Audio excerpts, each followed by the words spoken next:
my family. I will always do. Nothing of what I've done in this book or otherwise has ever been any intention to harm them or hurt them. And after many, many years of lies being told about me and my family, there comes a point where, again, going back to the relationship between... Shocking claims surrounding Prince Harry and Meghan Markle have once again captured public attention, leaving many people stunned. This time, it's not about royal titles or family disputes, but allegations tied to comments attributed to Jordan Peterson and rumors involving Dubai yachts. Prince Harry, who has largely stayed quiet amid ongoing criticism, is now rumored to be deeply upset by what's been said, and the reaction has sparked intense debate online. So what exactly are these claims, and why has this controversy struck such a nerve? Stay with us as we unpack the story behind the headlines. Jordan Peterson's statement: "If there is one thing royal life depends on more than tradition or ceremony, it is public perception. How the public sees the monarchy shapes everything, from influence to legitimacy. Approval ratings matter because they reflect trust. And trust is the foundation on which modern royalty survives. When that trust is shaken, the effects reach far beyond headlines. In recent years, one voice has grown especially loud in these debates. Jordan Peterson, a Canadian psychologist known for his sharp critiques of modern culture and power structures. He has made claims that have challenged the royal narrative, like when he publicly criticized Meghan Markle in a discussion about celebrity culture, saying that her carefully curated public image projects virtue while masking strategic ambition. That single comment sparked widespread debate, some of which almost destroyed Meghan. But what he revealed recently is something you won't want to miss. In a recent interview, Jordan Peterson made another statement that seemed simple at first, but carries a lot of weight. He criticized Meghan Markle's public persona, drawing attention to the difference between the image she presents and how people perceive her.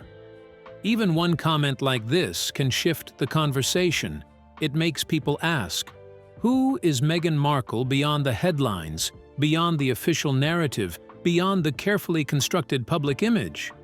These questions have sparked debate among supporters and critics alike. Jordan Peterson's analysis of public persona.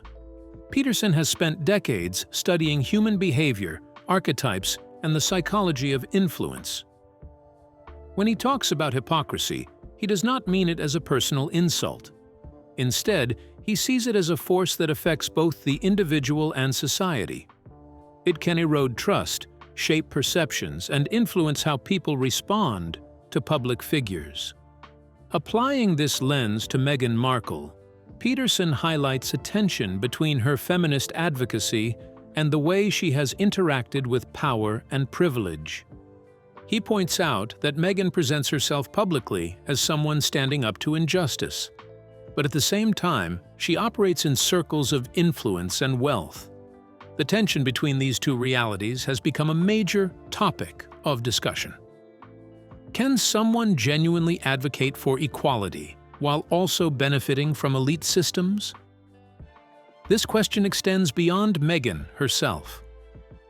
It reflects a broader challenge in society where ambition, ethics, and public perception often collide. But it did not end there. Peterson's comments were not lost on the media or the public. When he said during an interview on Piers Morgan Uncensored that Meghan's way of speaking drips with falsehood and feels calculated, the reaction was immediate. Social media erupted with debate, and news outlets covered his remarks extensively. Some supported his view, arguing that Meghan's public persona is carefully constructed and strategic. Others pushed back, saying that his critique oversimplifies her story and ignores the challenges she has faced. Meghan herself addressed related critiques in her Archetypes podcast. In one episode, she played a clip of Peterson saying, "I don't think men can control crazy women," and used it to make a larger point. She argued that words like crazy or hysterical are often used to dismiss, undermine, or diminish women, particularly those in positions of influence. By highlighting this, Meghan reframed the discussion, showing that public perception is not always about truth. IT is about how society interprets, labels, and judges behavior differently based on gender. Her response demonstrated that she is aware of these dynamics and willing to publicly engage with them, turning criticism into a broader conversation about fairness, respect, and gendered scrutiny. For the public, this added complexity to an already charged debate. Peterson's comments framed Meghan as strategic and calculated. Her podcast response framed her as self-aware and thoughtful, confronting the very criticisms he implied. The exchange reinforced the central truth of modern royalty. Perception matters above all. Every word, every gesture, every public statement is examined and interpreted. Even subtle signals can shape how audiences view trustworthiness, authenticity, and character. This reaction shows just how important public perception is to the royal family. For royals, how they are seen by the public affects influence, reputation, and the stability of the institution itself. A single comment or appearance can shift the way audiences feel about them. For Meghan, every interview, podcast, or public statement is closely examined. Even subtle aspects like tone, voice, or phrasing are interpreted and analyzed. The tension around perception affects Prince Harry as well. He stepped back from full-time royal duties to protect his family and craft a life outside the traditional royal role. But even outside official duties, the public and media remain focused on him and Meghan. The narrative surrounding them is constant, and any critique of Meghan can indirectly affect Harry. The stakes are personal as well as public.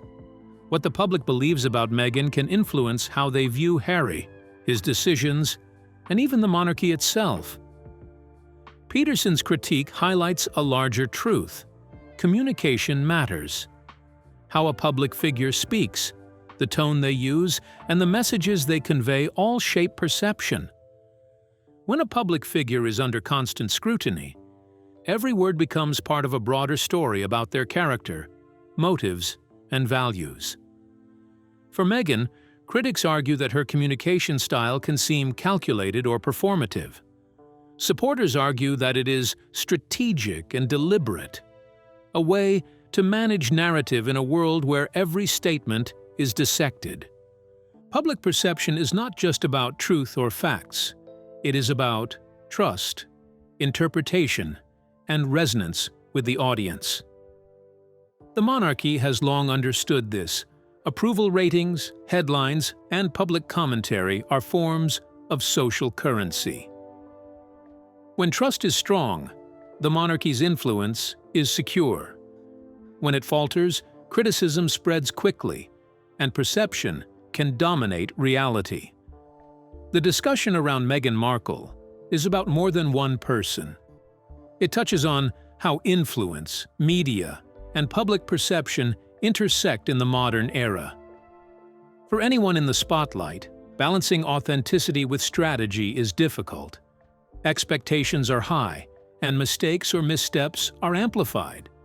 Critiques like Peterson's show how even subtle aspects of public behavior, voice, tone, phrasing, are interpreted as meaningful signals by the public. The debate also raises larger questions about public advocacy and social messaging.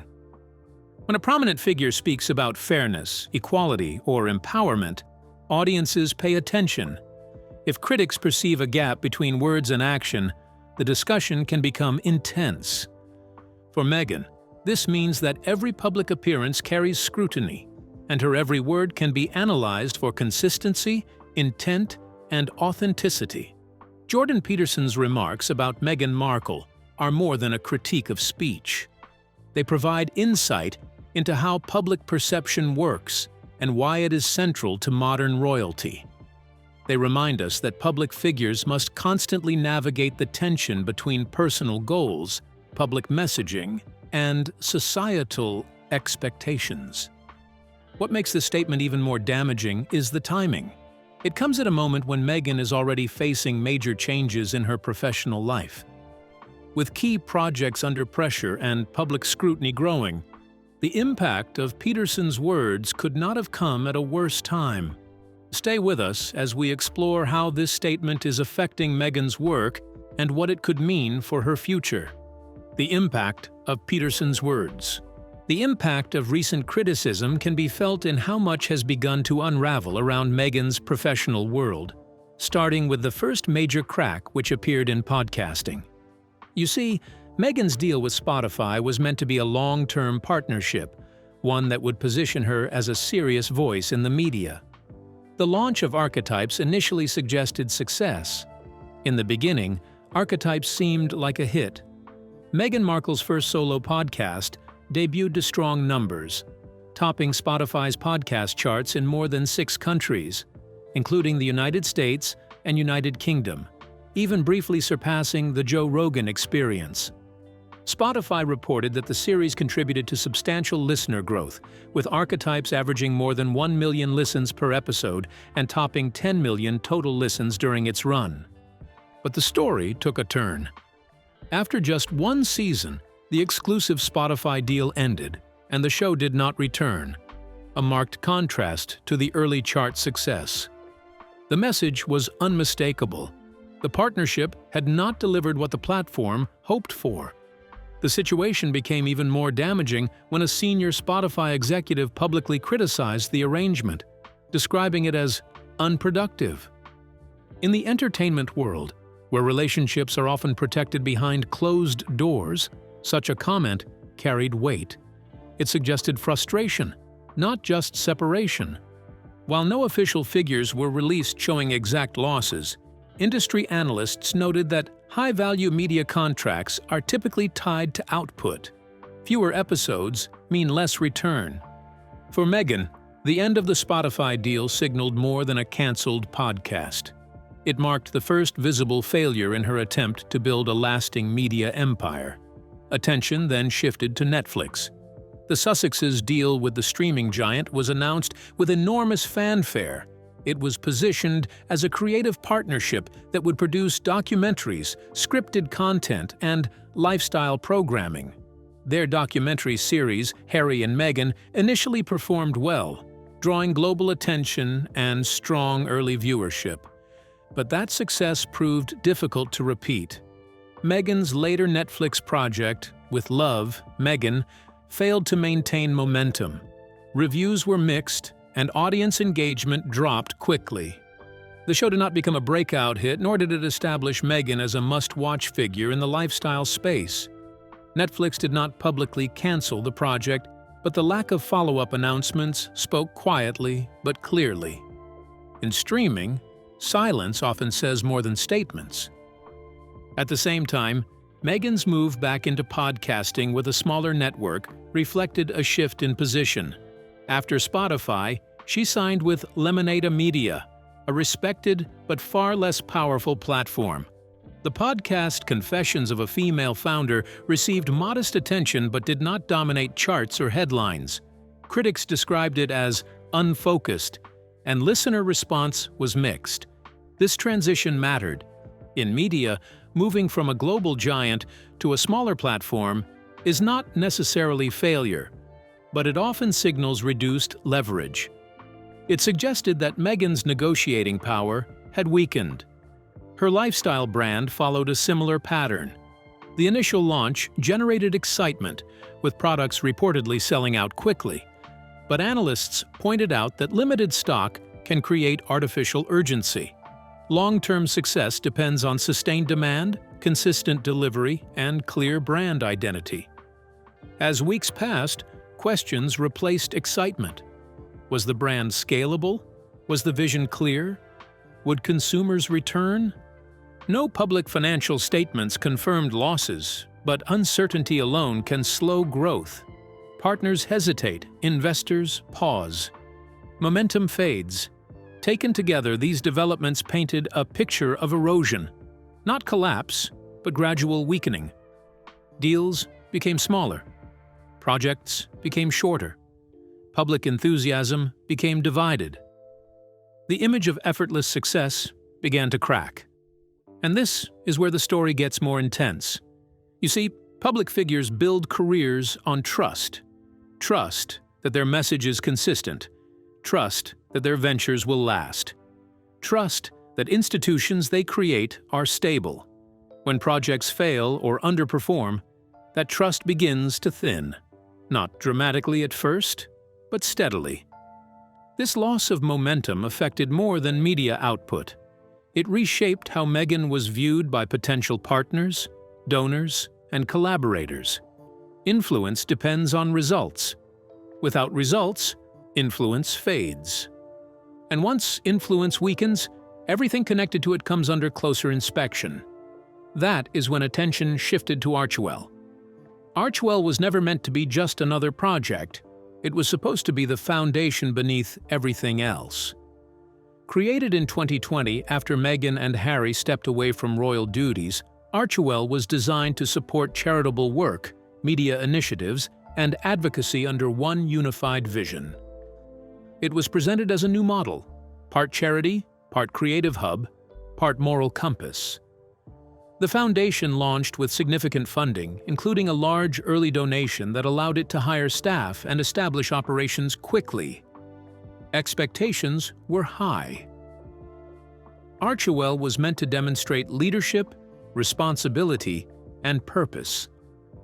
But as media ventures struggled and public perception weakened, scrutiny followed the foundation too. Public financial filings began to draw attention. In one reporting year, Archewell disclosed that its expenses exceeded its donations. A significant portion of its spending went toward professional services, such as legal and consulting fees. While such costs are not unusual, their scale raised questions when compared to incoming funds. Then came reporting discrepancies that caught the attention of charity observers. Differences between donor-reported figures and Archewell's own filings prompted debate about accounting clarity. No criminal wrongdoing was alleged, but the inconsistencies invited closer review. Around the same time, Archewell was temporarily listed as delinquent by the California Department of Justice due to a missed registration payment.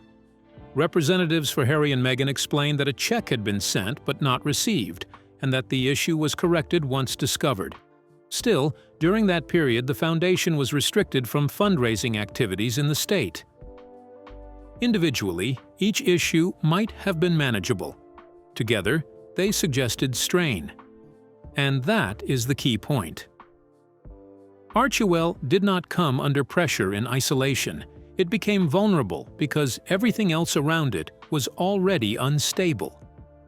Failed deals, mixed results, shrinking influence.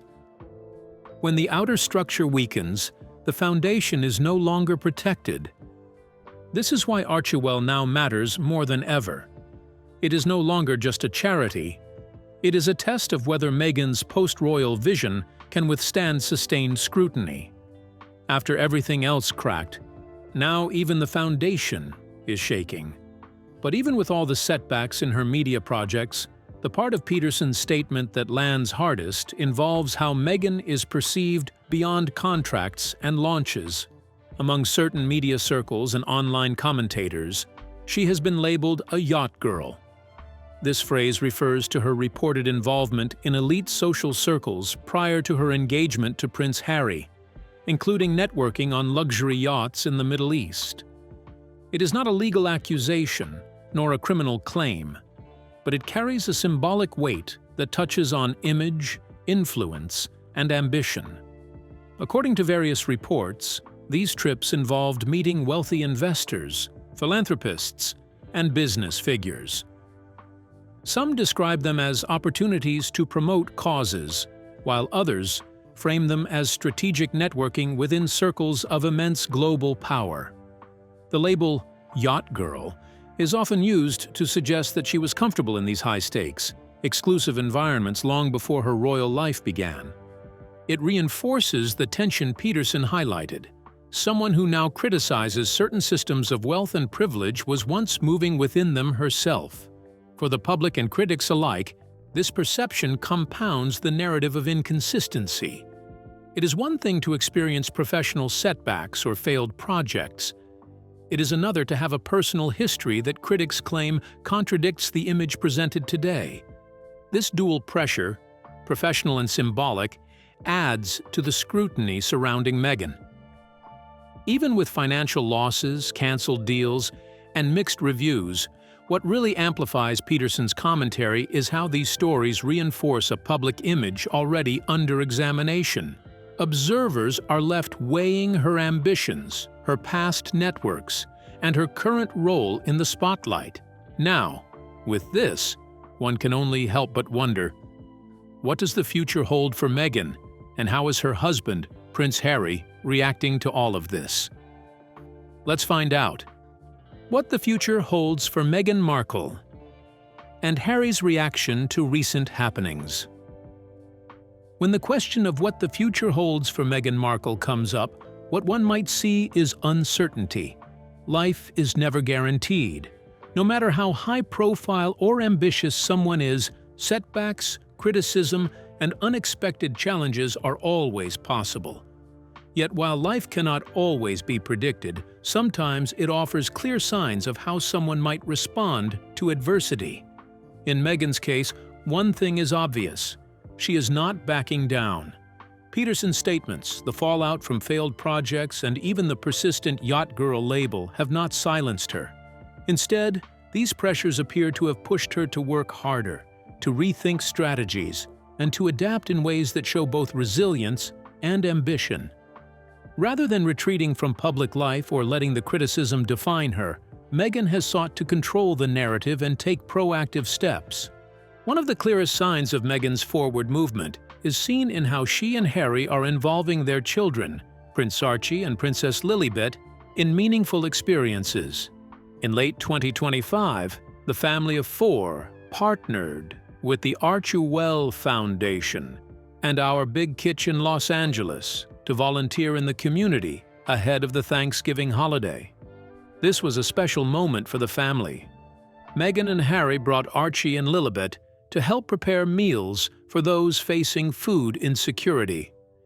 According to reports, the nonprofit kitchen helps produce more than 70,000 meals each year, and the Sussex children were pictured rolling dough alongside their parents on the assembly line. Meghan shared glimpses of the day on her social media with the message, "Show up, do good," emphasizing her belief that service should be a family value. For Meghan, teaching her children about kindness and community is part of her lived philosophy. She has spoken publicly about growing food with her kids, pointing out that activities like gardening teach patience and give them a deeper understanding of food, gratitude, and giving back. That same holiday season, the Sussexes also shared a rare video recap of the year that included their children helping prepare food and pushing a trolley filled with meals.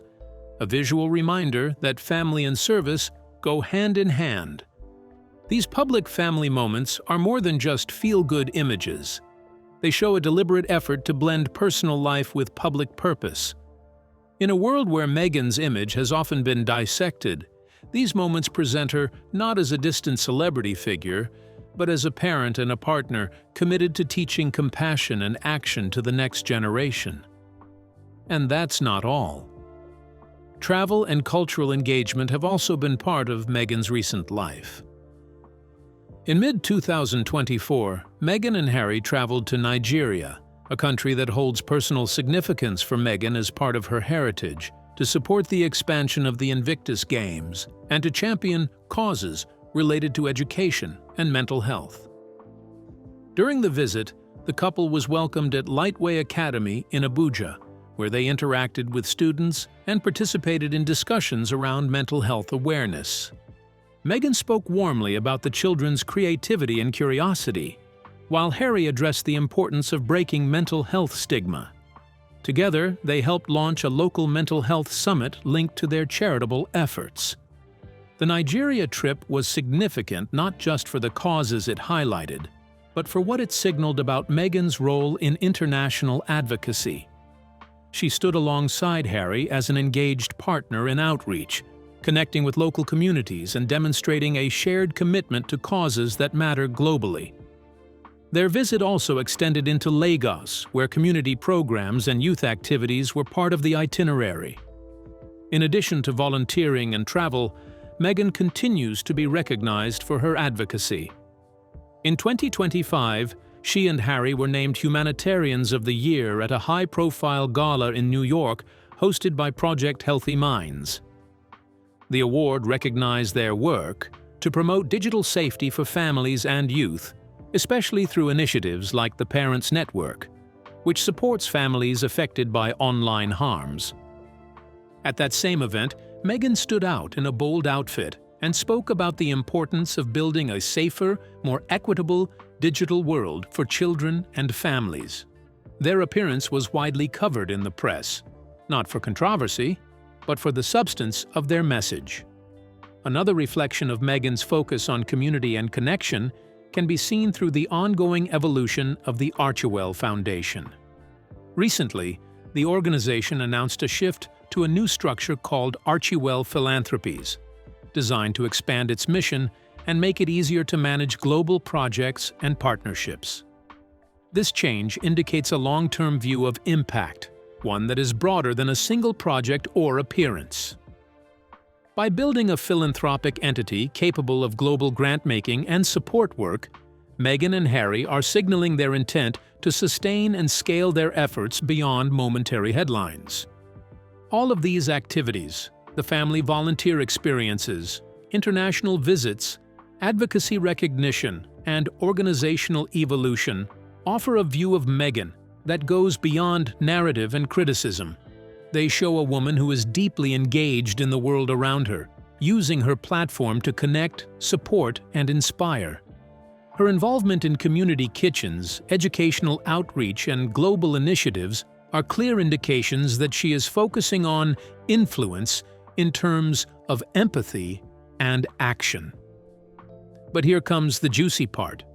When people talk about Jordan Peterson's statements and the negative media attention around Meghan, some assume it would strain Prince Harry's relationship. Some even hint at separation or divorce. But Harry's response tells a very different story.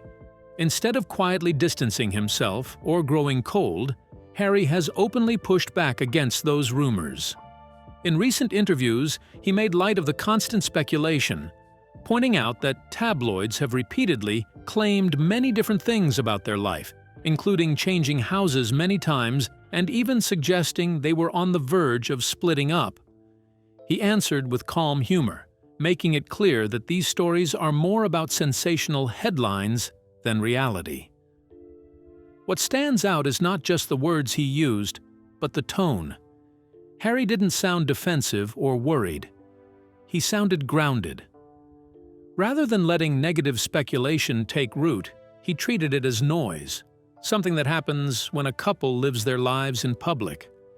Harry has also been honest about how much he values his life in the United States. He has spoken about enjoying the everyday moments with his children and building a family home where they feel safe and connected. When asked about the adjustments and differences between life in America and the United Kingdom, he acknowledged that it's not always simple, but he emphasized that he and Meghan have worked through their differences together. Rather than dividing them, these moments have shown their ability to communicate and support each other. This matters because it gives us a different picture than what the tabloids paint. The media often focuses on drama, but Harry's comments show a deeper reality. He stands with Meghan, supports her ambitions, and values the life they are creating as a family. Instead of crumbling under pressure, they continue to make decisions together that reflect their priorities, family, service, and purpose. What this also reveals is that criticism from the outside has not weakened them. If anything, it has made them more united. Stories meant to pull them apart have instead shown that their connection is resilient. Harry's public reactions, whether with humor, honesty, or quiet confidence, show that he's not bowing to pressure or speculation. So while the world might see Meghan through the lens of controversy, in the Sussex household, the story is different. Meghan's focus and Harry's support continue to shape their path together. And for Meghan, that's what matters most. What do you think? Could the world's perception of Meghan and Harry have been different if the media handled their story another way? And what does this tell us about the power of public opinion in today's world? Share your thoughts in the comments below. We'd love to hear them. Remember to like, share, and subscribe for more. Also, click the following video shown on your screen. You won't want to miss it.